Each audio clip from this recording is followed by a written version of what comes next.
All right. Good evening, everybody. Good evening to you. Lots of wet weather. Oh, yes. We are having some wonderful weather. Matter of Storms fact, seem to never cease. if you're in the live stream, you might hear thunder. You might hear a loud frog. There's a frog that is sitting outside of my office window here. Oh, I see. And he's just been going to town out there. I don't know if it's the lightning that's getting him or what. But we have just been having some incredibly stormy weather. Yeah. Tornado warnings, hail. Some areas got hail yesterday. It was like baseball-sized hail. Just absolutely Crazy, incredible. Wicked storms, weather. Just absolutely. Kicking up. Yeah, just wicked weather out there. So hopefully you are staying safe and dry wherever you are. But here we did go fishing this weekend, though. We did. We got out. We got out on Friday and went to the beach. Yeah, went to the beach, did some beach fishing. Hopefully that video will be out this week. I'm looking for Thursday is what I'm hoping to have that one out. Because we did do some catching. We didn't just do fishing, we did some catching. So that'll be a good video. Some beach fishing. We like doing beach fishing. It's a lot of fun. On the Boulevard Peninsula. So, Stanley Orchard, thanks for joining us. Hopefully you're doing well and hopefully you are safe and dry. Like I said, we've been having some terrible storms. Flood warnings are up. And 80 mile an hour winds. 80, yeah, just absolutely just crazy weather. So hopefully... It's like every other day though. Like it's kicking it up, the humidity, and it's like we don't know if the heat's gonna win over yet. Yeah, no, it was so humid this morning, and then of course these storms just kicked right back up. Some of our friends that are a little bit north of where we are just get pounded. And then of course the Neches and the Sabine are just full of water. They're well above flood stages. So high. Sabine Lake is pretty much fresh water right now.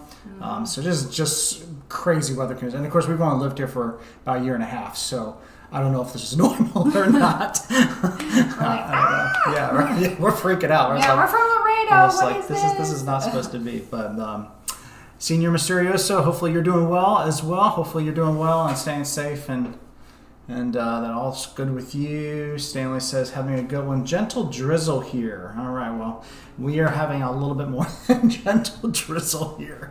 For sure. The sky is angry. The sky is angry. I mean, we need to send some of this water somewhere else. But anyway, we did go out fishing this weekend. Got some beach fishing done. It was a good one on the Boulevard Peninsula.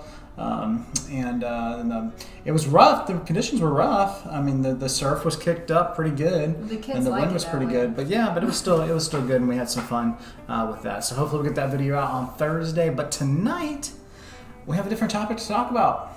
There is a video that is going viral, and if you're here in Texas, you know about the Guadalupe River, because the Guadalupe River is famous for what?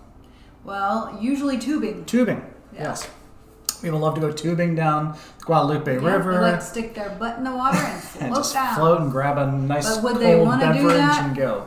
Well, that's the thing is, so there's this video that's going viral about a catch in the Guadalupe River, and I'll just go ahead and put it up here. I'm not going to play the video for you because I don't own the rights to it, and I don't know how all that works, but I'll show you the news article so that you can see it. But here it is. It says, fisherman catches bull shark in Texas River and sends the internet into a panic. And so you can see here it is this guy Jonathan fishing from the banks of the Guadalupe River, and he's got himself a bull shark. A bull shark. Looks like a decent size one too. That was a TikTok video. It says a Texas fisherman caught a bull shark in the Guadalupe River. The video's popularity also caused minor panic on the internet, with many people expressing their dismay over sharks swimming in one of the most heavily recreated waters. It even inspired a satirical Facebook post by the city of New Braunfels, with a few local news outlets hopping on board the anxiety train, asking if the video was fake or not, and if it was possible for a shark to live in the river's upper reaches near the heavily populated central Texas region. And so it says that the short video clip was uploaded on Sunday. It shows an angler reeling in a bull shark from Riverbank. He's using a heavy bait casting rods, and he lands the shark with a large gaff.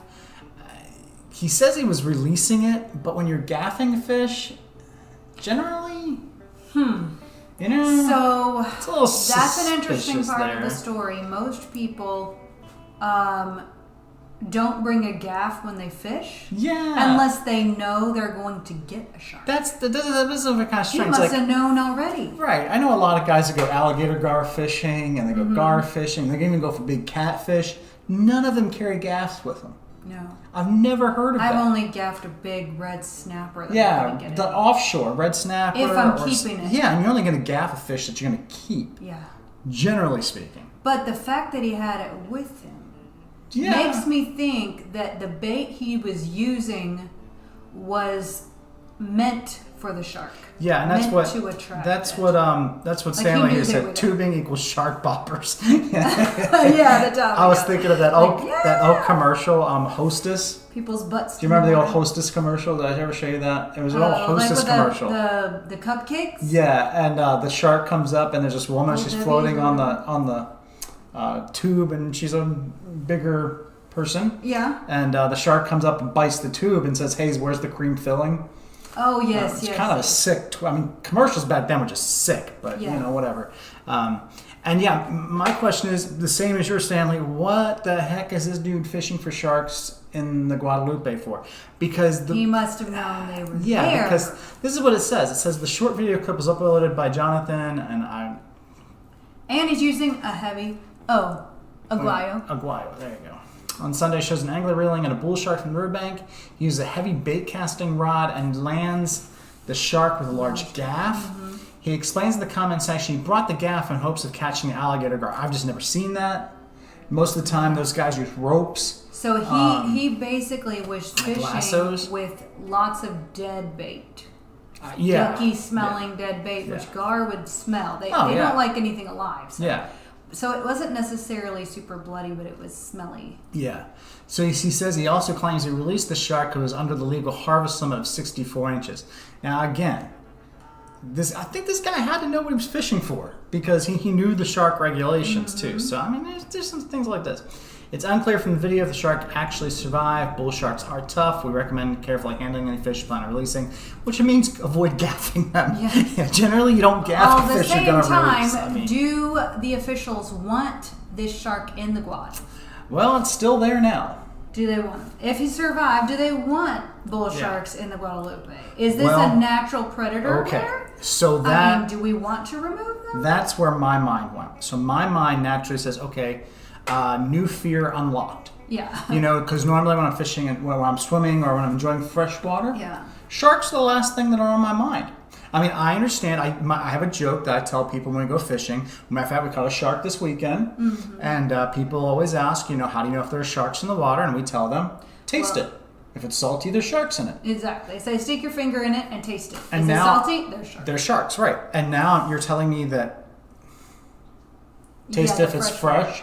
So usually freshwater, I'm more concerned, at least Southeast Texas, I'm looking on those banks for signs of gators. Gators, right. So I'm more concerned of that. And the Guadalupe maybe not so much. Yeah. But... well, then I go down the rabbit hole, okay? Yeah. So now I've got to know. And I don't know if you agree with me with this, but I just had to know. It's kind of like inquiring minds have got to know. And so I started Googling this. Okay. And I'm like, okay, how common is it for sharks to be in fresh water?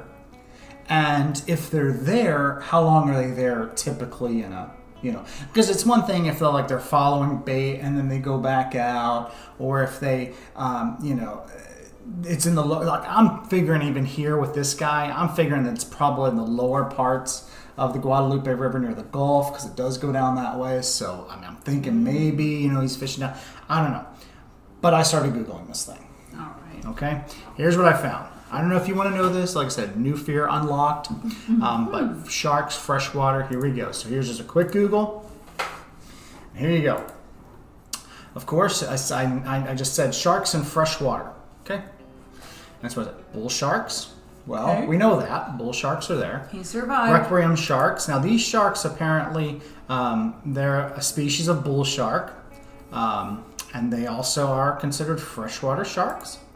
The Borneo river shark, which is found in Malaysia, so we don't have to worry about that here. But if you're in Malaysia, this is a shark that you might want to know about. I've heard of tiger sharks going in freshwater. The Iriday river shark is another one. I don't know where that one lives. Doesn't say. This is just called a river shark, and this apparently is in Asia, Africa, and parts of Australia. Okay. And it is just called a river shark. It lives in freshwater rivers, and it's a shark. Okay. Yeah. Well, so one we don't that. have to worry about, No. but interesting. You have the Ganges shark, which of course that's going to be in like the India type area. The Ganges River, I believe, is in India. Okay. So it's not in Bangladesh. So we don't have to worry about that here. But again, freshwater shark. Sand tiger sharks. There you go. Yeah. Apparently, this is another subspecies of bull sharks. Apparently, from what I read about this one. But they also are freshwater. I think I remember reading about some sort of tiger shark attack kind of near the Potomac it does. river that you were telling me about. Because even though it's freshwater, that it's close enough to pick up a little salt nearby that they got into the river and they survived. This is the Potacherry shark. It's a rare shark, but it's a requiem shark, so it's a subspecies of that one. This one I don't even know how to pronounce, but it isn't around here anyway. But it is another bull shark species. It's there. And then you have, this is another river shark, the Bizant river shark, apparently in Australia. And man, everything in Australia, they have some wild animals down there. It's like some crazy. If you're from Australia, if anybody in Australia ever comes across this podcast and he comes across this YouTube video, please, I want to know how you're surviving there in Australia because it seems like everything in Australia. Don't great whites live in Australia. Yeah, I mean, it's like everything in Australia is just trying to kill you. I mean, I thought Texas was bad with that, but Australia, oof. And they got some poisonous snakes, man. And then here's the northern river shark, which is also in Australia, of course, New Guinea. Don't get in the rivers there. Yeah. So now I know that sharks can live in fresh water, but most of them not here in America. Most of the ones that we were looking at, they're in other parts of the world that, maybe there's, the rivers are different or something like that. So, and I also thought, well, maybe they're cold. They don't like the cold, so maybe, maybe that's what keeps them out or something like that. But again, I wasn't satisfied with this because I've heard of bull sharks being in rivers. There's also been river attacks. We've also seen, I think it was like the River Monsters guy. I think he went after sharks in rivers. So I started just asking questions about this, and this is going to be some stuff that is going to blow your mind. Oh, you're going to keep going. Oh yeah, no, this is going to blow your mind. Okay, so I'm going to put this up here in just a second. Sharks in fresh water. Okay. Here we go. Let's go down the rabbit hole of the internet because that's always fun. It says, so we're going to say sharks, namely bull sharks. Okay, so this is a bull shark. You can kind of see it there if you're watching if you're listening to this, you can't see the picture, but hopefully you know what a bull shark is. There, he's got one. And he says sharks, namely bull sharks, are quite adept at freshwater life. And you wouldn't know it, they account for more attacks on humans than any other species. So now this shark gets into fresh water and is responsible for the most shark attacks. Okay? So any other species of sharks, the bull shark is number one. Number one, apparently. For attacks. Okay. Yes. All pandering and fear aside, while sharks is completely an obligatory depiction, statistics, and all this kind of stuff. Still, bull sharks do go into fresh water. Far into fresh water, and they do it more often than the hapless tuber, kayaker, or other recreational water enthusiasts may realize. The bull shark is a didromatous species of fish shark, which means it can move comfortably between salt and fresh water. So that's crazy to me. This species has adapted itself so that whether the water is fresh or the water is salt, it doesn't matter. Well, tell me this: do the Texas regulations affect anything different versus saltwater versus the river? No. Like, is it still the same regulation in a river? The same regulation as a river and a lake. So if you still can't keep big ones in the rivers, even though they may want them out. Yeah, you got to put it back. You got to put it back. You got to put it back. and say, this is good? Yeah, just put it right next to the tubers. And Here, we're giving it back to you. I don't know about this. Yeah, you got to put it back. Surely there should be a different regulation in a river. Nope, there is no different regulation. Goodness. No, you have to put it back. Okay, so its regulatory adaptation means to allow the species to become one of the most efficient predators on the planet. And this article goes through how they do it. I mean, whether or not you're interested in how their organs do it and all that sort of stuff. Oh, it's your frog. Yeah, if you can hear the frog is back. Sorry about that. I can't do anything about the frog. You're right, he is quite loud. He is loud. I don't know what he's got going on out there, but he is very excited about it. He's trying to attract a mate, most likely. Do they enter fresh water? Of course, that is yes. Of course, we know yes. Smaller sharks can be potential prey for larger predators. Bull sharks give birth to live pups, and so. Karen, this is Karen. Great question. I kept it neat just to be safe. Yeah, for the good of humanity. Yes. Is there any game wardens around? No? Okay. We were just not telling people we did not release this back into the river with all the other floating people. Yeah. My goodness. All right, so check this out. It says, you may be surprised at just how far bull sharks can travel into fresh water. In the United States, they've been known to travel as nearly 700 miles up the Mississippi River. Up the Mississippi. There you go, Senior Mysterio. So tell the frog to like and subscribe. Yeah, make sure you like the video and subscribe there, Mr. Frog, because you are now the star of the channel. Yeah. All right. So, anybody in here eat frogs? No. I've never eaten frogs. No, they do around here. Around here like frog legs. I just wondered any. Hey, Mark. Hey, thanks for stopping in. Hopefully you're doing well, having a good evening as well. Thanks for stopping in. So it says they've been bull sharks. Talking bull sharks, talking about freshwater sharks again. Bull sharks, they travel into freshwater. The United States have been known to travel as far as 700 miles up the Mississippi River. That's crazy. Famously as far inland as Alton, Illinois. In other major river systems like the Amazon, bull sharks have been documented as traveling over 3 times that distance. So they don't mind going wherever they want to go. No, and they don't mind, and they don't care. They're just whatever. I mean, they're apex predators. So if I'm floating down the river in the Guadalupe with a tube, I'm looking for clear water that I can see through where I'm not getting in it, right? There might be bull sharks. Yeah. Yeah. Yeah, and I'm like, bull shark bait. There you go. Mark likes frog legs. Oh, there you go. Yeah, well, we have frog out there. There's a frog. He'll be probably coming again. And Grant says that he's watering and listening. Yeah, I saw your garden update there. I haven't watched the whole thing yet, but he did a garden update for how his garden is going. I should do that. We should do that. If I can ever see my plants again, because right now it's just a lake back there. But in any case, now we're on frog legs. I've always been afraid to eat them because they feel like they love frog legs. Taste very much like fish. Well, maybe I know it's fish something eat to try. Fish eat frogs. I mean, bass. Yeah, they eat frogs. They do. So. Yeah. All right. So, again, got to keep going down this rabbit hole of bull sharks and freshwater sharks because does it get worse? Oh, it gets worse. Now what? Okay. So, this is from the biodiversity of the University of Texas at Austin. Their biodiversity center, bull sharks and the ichthyology collection. And I'm not going to read this whole thing to you because it's just going to take too long. But give us the lowdown. This is the part. No, I'm not even going to summarize this article because it's just too much. I just want to point out this part, and I highlighted it. 6 adult bull sharks were observed to survive in an Australian golf course pond for 17 years. Until they were able to make it back to salt water during a flood that reconnected the pond to the nearby river. What? Yeah, these 6 in a pond. I'm telling you, the more that I read about, enough food for that. The more I read about this animal, the more impressed I became with its adaptability, its survivability, and this dude. These things are just incredible. Now you're telling me ponds aren't safe. Ponds aren't safe either. There is nothing that is off limits. Like a big flood could take a shark from a river to a pond, like that hurricane we got or whatever. And there's a shark in it. Get in there, and there's a shark in there, and then there's a shark in this river. And here you are, we're worried about things like alligators and snakes, and there could be sharks. And bull sharks. And bull sharks. And there's not enough food in the river, so they bite your butt. There you go. So this is all very interesting. Compared to adults, their young are more frequently found in coastal freshwater areas.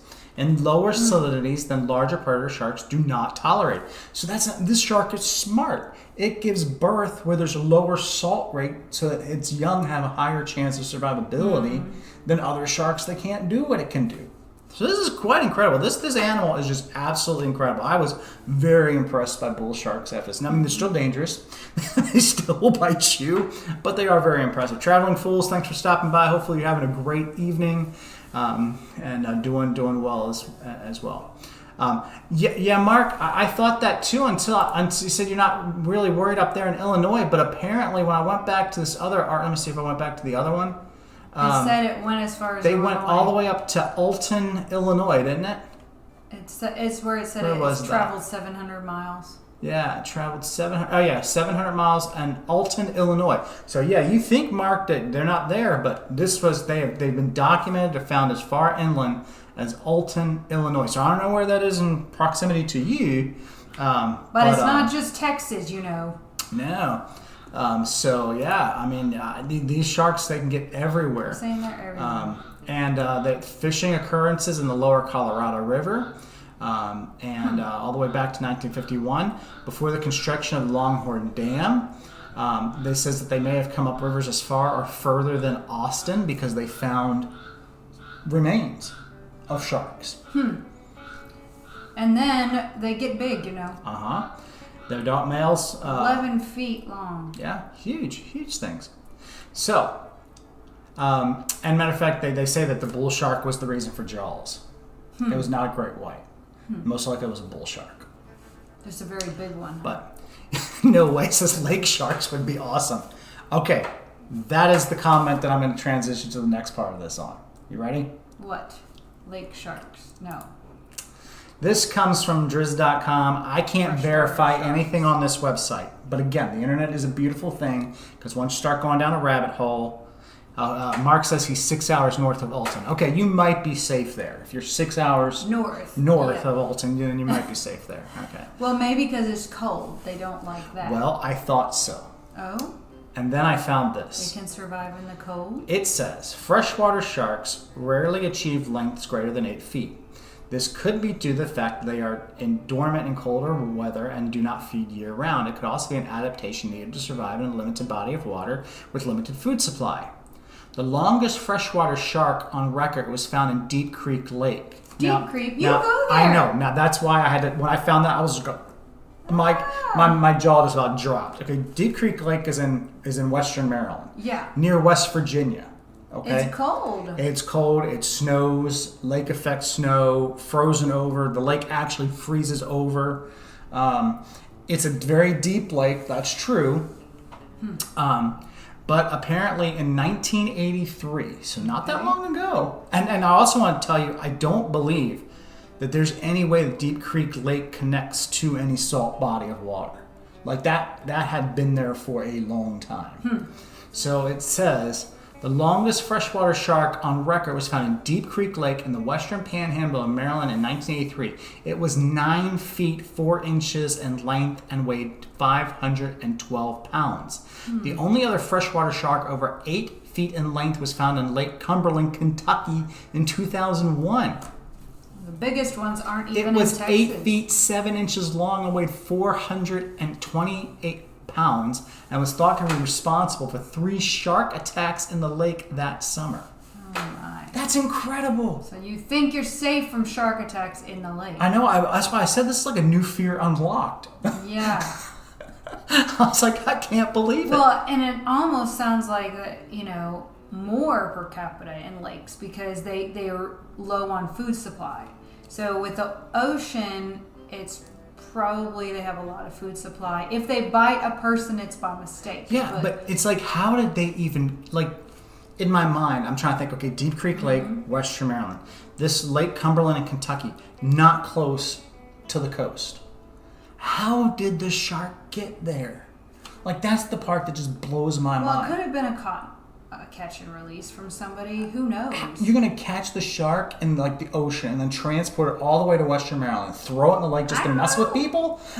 Well, they could have put it in a tank. I don't know. People do weird things. Yeah, people do weird things. But anyway, it just goes on, and this is a tragic event. Just southwest of Golden, Colorado, 2 firefighters ran into Cedar Lake to escape a rapidly advancing wildfire that had surrounded their location and blocked off their access to land. While treading water and awaiting rescue, one of the men, 34-year-old, was attacked by a shark. This is in Colorado. And he died before they could get to him. I mean, oh my gosh. This is the first reported attack in Cedar Lake in nearly 3 decades. So I just didn't know this. I don't know where I was when, I guess in biology class. I think Stanley might, his wife might know something about this, because I think she has some degree in biology or something along those lines. But man, this stuff just, I don't know where I was where I did not know that freshwater sharks were a thing, that they could survive for. Like, I thought, maybe in my ignorance, that a lake was always safe, when you're swimming around. Maybe that, but that they would go up a lake or up a river and then eventually turn around and go back up. Like, they didn't live there. That wasn't like their home, But that was if they can live in they a just pond, went on a trip there, They can live in a pond for 17 years, Ben. Yeah, I know. So then you start thinking about, like, Loch Ness. You start thinking about other monster type things that people cite in lakes, and like, there's nothing that big there. And then you realize that these sharks could possibly be what we're talking about. 500-pound shark. That's a big shark. Hey, if you caught that in the ocean, that's a big shark. Yeah. I mean, it's just a monster shark. And you got to figure that shark is going to have offspring, because they got there somehow, and maybe they're reproducing even. So this all was just very fascinating to me. I hope it is to you. I thought it was just interesting. And this all came as a result of this viral video on TikTok where the guy caught the bull shark in the Guadalupe River. So if you found this interesting, I hope you did, because I just did kind of like a little deep dive on sharks in freshwater, and just to freak everybody out, just in time for summer. Everybody's going to be going to the lake, and I'm like, watch out for sharks. So instead of building like some sort of wall on one side of the river, we're always worried about the border. Why don't we just, put sharks in? Oh my God, I'm not even. All the sharks. Okay, all right. Now we have jumped the shark. Now we have jumped the shark. We're just jumping sharks. Yes, now we don't have. Now they will go across the bridges. Yeah. But I'm not even doing that. Okay, all right. So anyway, hopefully you found this interesting. I don't think that there's a big risk for shark attacks in lakes. It does happen, but I don't think it's a big risk. But hopefully you found it somewhat interesting as well. And but it does happen. And ponds. And ponds. So and don't lakes. release sharks into ponds. Yeah. So if you catch a shark, don't release it into any sort of like body of water like a lake. Just don't do that. Yeah, put it back in because the they're ocean. going to survive and they're going to reproduce they can and do they're that. going to scare people. So anyway, so that's what I found. Hopefully you found it interesting, and we have one more thing to do before we talk about what we are going to be doing and what we got going on. And I'm not going to play the video or anything like that. I'm just going to pull it up here because we are going to go to the Premier Fishing and Hunting Discord server. Which if you are not a part of that, I did put a link in the video description to join us on the Premier Hunting and Fishing Discord server. It's a great community. A lot of people asking questions and getting answers, sharing pictures. There's contests, just all kinds of good stuff over there. So if you're not part of that, do click that link and become a part of that community as well. And our good friend Stanley Orchard is the one who has started that, and so we are a part of that, and I would invite you to be a part of that as well. Mark says I would eat a shark if I catch one. Yeah, I mean, I can't even imagine. A freshwater shark, that might taste kind of gross. It actually might taste better though, don't you think? I don't know. If it was but cold water fish do tend to taste better than warm water fish, don't they? So I would think if you caught a saltwater shark, fish tastes better than freshwater. Yeah, but if you caught a freshwater shark from and I don't know. I don't know. Tell Mark to catch one and eat it and tell us. You know, I'd say let's go on a quest and get ourselves a freshwater shark. But man, that'd be our new show called Shark Monsters. Shark Monsters. Yeah. But it does make you wonder, like, what a freshwater shark would actually fish for sharks and see what happens. Fish for sharks and lakes. But I would think if you're fishing for catfish or gar or something like that, you could, you know, I don't fish direct. I never fished. I can say this honestly. I never fished directly for sharks. Sometimes we catch them, but I never really fish for them. So you know, they're bycatches. So I guess if you were fishing in a lake for catfish but you probably get broken off, and you wouldn't know why, because you would think nothing has teeth. Right? No, you have to have the right tackle, purposeful about it. Yeah. Yeah. Which is probably why a gar fisherman, if he really was fishing for gar. Yeah, he had the right tackle. He had the right tackle for it. All right, let's get to the question here. This is a question that comes from the Premier Fishing and Hunting Discord server, and I don't know how to pronounce this guy's name. Schmeiki Schmerdan. I don't know. We'll go with it. Recently got some high vis line. Dig the look. I've been trying to ask people what they think, or do you know for a fact if the color of the line can help or be a detriment to hooking fish? Give me your thoughts. I am open to all. And just for, I guess, for us, and I do know some things with pretty good authority on this, so I do want to help you out with that. The line that I use yellow and I use orange. I used to use only olive green, and it was in my mind that olive green would blend in better to the water, and I think this is what most fishermen think, that blends in better to the water, and if I can't see it as well, the fish can't see it as much, and so that's going to help with hookups and things like that. And so that's probably what he's talking about, is high visibility line. Is that going to hurt my chances for hooking up a fish, or is it going to be a problem? I didn't do the research, but you can check it out. The guys over at Salt Strong, and I'm not sponsored by them or anything like that. I don't even subscribe to their stuff, but they did do some homework on this, and they found out some very interesting things about visibility of line, and that's when it changed the way that I put line on my rod, because I used to think I need line that blends in with the watercolor. Mm-hmm. And then I found out that it has nothing to do with it whatsoever. Most of the time, also, we're using leader line anyway. Now, I will say this: if you're tying braid line directly to your lure or spoon or hook or whatever, if you're tying braid directly to it, that may have an impact. That's not what we tested. That's not what I know anything about. So if you are tying directly to, it may actually be a bad thing. But if you are using a leader line, they found that it has no difference. Now, I've seen guides use hot pink. Yeah, I've seen use hot pink. And no problems. No problems. Matter of fact, you hook up just fine. And he always said, well, I want to see my line. So it's really what color are you going to see better? And that's what it comes down to, is what we actually found was the color of the line is for the angler, not for the fish. Because if you're using mono, or you're using some type of leader line, that's going to be clear. That's what the fish are going to see or not see. They're not going to see that mono there, or fluorocarbon, depending on what you use. That's up to you. But you're going to tie that to your braid. So the color of braid that you use really is about what you like. If you like hot pink, use hot pink. I've got I've got yellow and orange.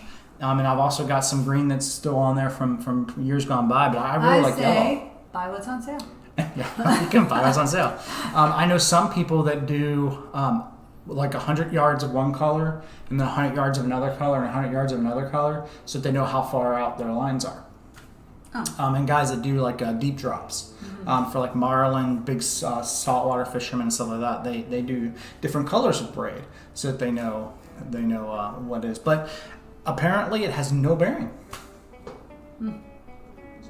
So pick the line that's best for you. Pick what's on sale. If you want to know what we use for inshore fishing, I use 20-pound test.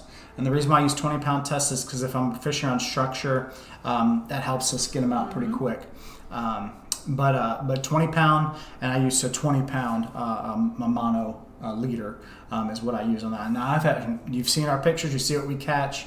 Haven't had any problems with hooking up. Haven't had any problems with anything like that. So get the line that you like the best, that stands out to you on the water. Make sure you can see it well. Make sure you can see where it's going. I think that helps you when you're jigging and doing things like that. But the color of the line is really not going to have any impact on the actual fish itself, with one exception that I would say: if you are tying directly to the hook, or if you are tying directly to the lure, then it could cause you a problem. Use mono line or use fluorocarbon. So that's what I know. If you are fishing, and no way says that's for saltwater, only the color. I think it would affect a clear freshwater lake. It depends on the water color again. If it's going to be something where, the clarity of the water is going to be a thing. But again, if you use that mono line, and you've got 18 inches or so. If your bait is hooked to your leader line, then you should be fine. That's just the research I've seen. I have fished for bass. And tell me what y'all think. If you think that that if freshwater would be different, I'd love to hear. I don't fish as much for freshwater. I have fished for crappie or crappie, depending on where you're from, and I do the exact same technique, and I've not had any problem with that. Well, when we were bass fishing, I did tie because I got tied up. So, they took my spinner because it got caught in whatever tree that I accidentally got it caught in. And then I just cut it, tied a new spinner directly to a line that was the braid at the time was a bright yellow. Tossed it out, and I caught a bass just fine. So I don't. Was that on the moss green? That was probably on the moss green. No, I don't. I think I had yellow. I think yellow. Mm-hmm. It could be too. Fishing pressure might have something to do with it. But that bass is attracted to, at the time, that spinning bait moving in the water. I don't think they also have time to look at the line. If they're super attracted to the moving bait, they're attacking that. So I think it might depend on how smart the fish is.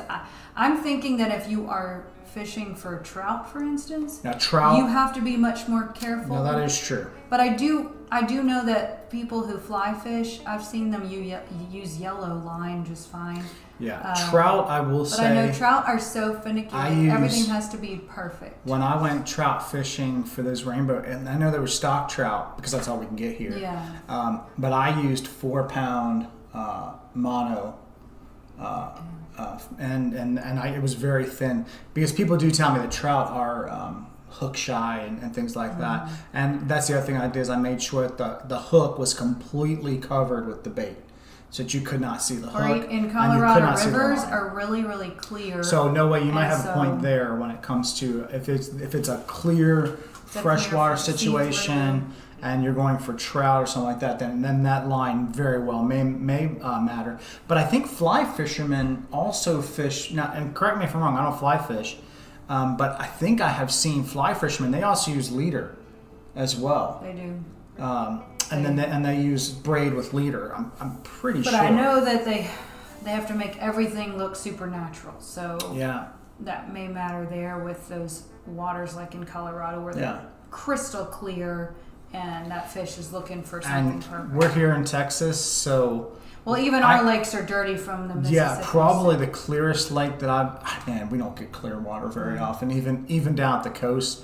Maybe sometimes at Padre or something like that. Every once in a while we get the clear water, but it's pretty We wondered rare. when we were fishing in Florida whether, like, at Clearwater Beach, that was clear. Do we need to swap our... He didn't. No, we went with the guide there in Clearwater, and we were going for snook. And he was using high visibility line. Yeah. So maybe just having a leader matters, or maybe fish don't have that great of eyesight. They're going by smell. I think trout do. I do think trout do, but I don't know about all the species about how they do there. But anyway, if you agree, disagree, put it in the comments. We'd love to hear what everybody thoughts and help this guy out a little bit on making sure he can get the hookups that he wants to get.